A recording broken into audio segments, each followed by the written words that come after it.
Hello friends, मैं कविता कुमावत। स्वागत है आप सभी का एक बार फिर से। नोरसेट 2022 का पेपर हो चुका है। आई होप कि आप सभी का पेपर बहुत अच्छा गया होगा। आज अपन बात करेंगे एक बहुत ही इंपॉर्टेंट टॉपिक जो कि है टीपीएन, टोटल पेरेंटल न्यूट्रिशन। इसमें से कई बार एग्ज़ाम में क्वेश्चन पूछे जाते हैं। तो आज अपन बात करेंगे टीपीएन के बारे में। टीपीएन का फुल फॉर्म है टोटल पेरेंटल न्यूट्रिशन।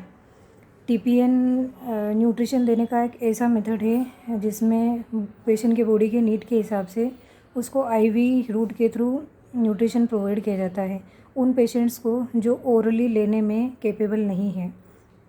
ये हो गई बात टीपीएन के बारे में। अब अपन देखेंगे इसके इंडिकेशंस कि अपने को किन किन पेशेंट्स को अपन टीपीएन या फिर टोटल पेरेंटल न्यूट्रिशन प्रोवाइड करते हैं।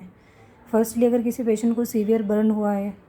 सेकेंड, किसी पेशेंट को सीवियर वोमिटिंग है, सीवियर डायरिया है, किसी पेशेंट को इंटेस्टाइनल ऑब्स्ट्रक्शन है, पैरालिटिक इलियस है, माउथ का किसी पेशेंट को कैंसर है, या फिर जीआई ट्रैक्ट के किसी भी पार्ट का कैंसर है, या फिर बहुत सी बार अपन पोस्ट ऑप पेशेंट्स को भी देते हैं।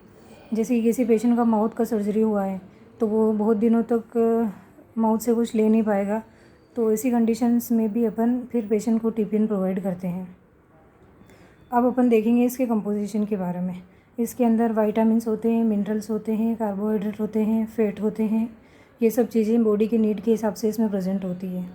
और जो इम्पोर्टेंट थिंग ये है जहाँ से क्वेश्चन बनता है कि इसमें जो कार्बोहाइड्रेट होता है वो डेक्सट्रोज फॉर्म में प्रेजेंट होता है जो कि 60 to 70% होता है। सेकेंड थिंग, जो प्रोटीन होता है वो अमाइनो एसिड के फॉर्म में होता है। और जो लिपिड और फैट होते हैं वो इमल्शन फॉर्म में प्रेजेंट होते हैं जो होते हैं 10 to 20%। तो यहाँ से बहुत बार क्वेश्चन बनता है कि जो टीपीएन होता है उसमें डेक्सट्रोज किस फॉर्म में प्रेजेंट होता है, या फिर प्रोटीन किस फॉर्म में प्रेजेंट होता है, या फिर फैट और लिपिड होता है वो किस फॉर्म में प्रेजेंट होता है। तो ये आप लोगों को याद रखना है। इसके अलावा नेक्स्ट अपन बात करेंगे कि इसको देना कैसे है। तो इसको देते टाइम 2 या 3 बातें अपने को ध्यान रखनी रहती है। एक तो अपने को एसेप्टिक टेक्निक यूज़ करनी रहती है।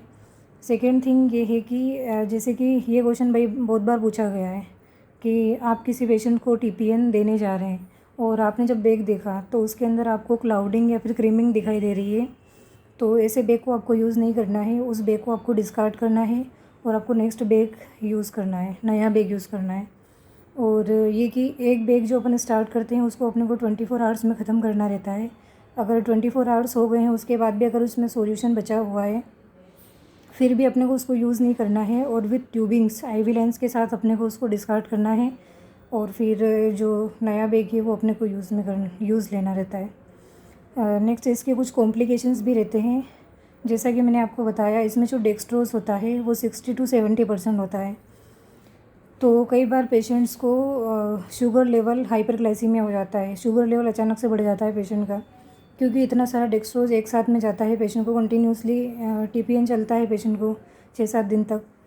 तो ऐसे में अपने को क्या करना रहता है कि अपने को शुगर लेवल पेशेंट का चेक करते रहना है 2 या 3 बार डॉक्टर ऑर्डर के हिसाब से। सेकेंड, अपने को मॉनिटर करना रहता है एडिमा, क्योंकि इसमें प्रोटीन भी रहता है। और टीपीएन कंटिन्यू जाने से कई बार पेशेंट को हाइपरवोलेमिया हो जाता है, तो उसकी वजह से पेशेंट को एडिमा हो जाता है, तो वो भी अपने को चेक करना है। थर्ड थिंग जो है वो पेशेंट को इन्फेक्शन होने के चांसेस रहते हैं इसकी वजह से।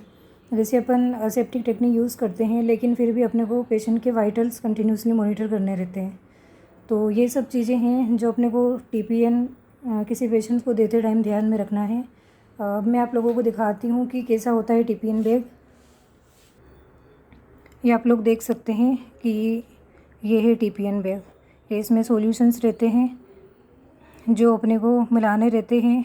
3 चैम्बर में रहता है, आप लोग अच्छे से देख सकते हैं। ये टीपीएन बैग है, तीनों सॉल्यूशंस को आपस में मिलाना रहता है। उसके बाद अपने को 24 आवर्स में ये ख़त्म करना रहता है।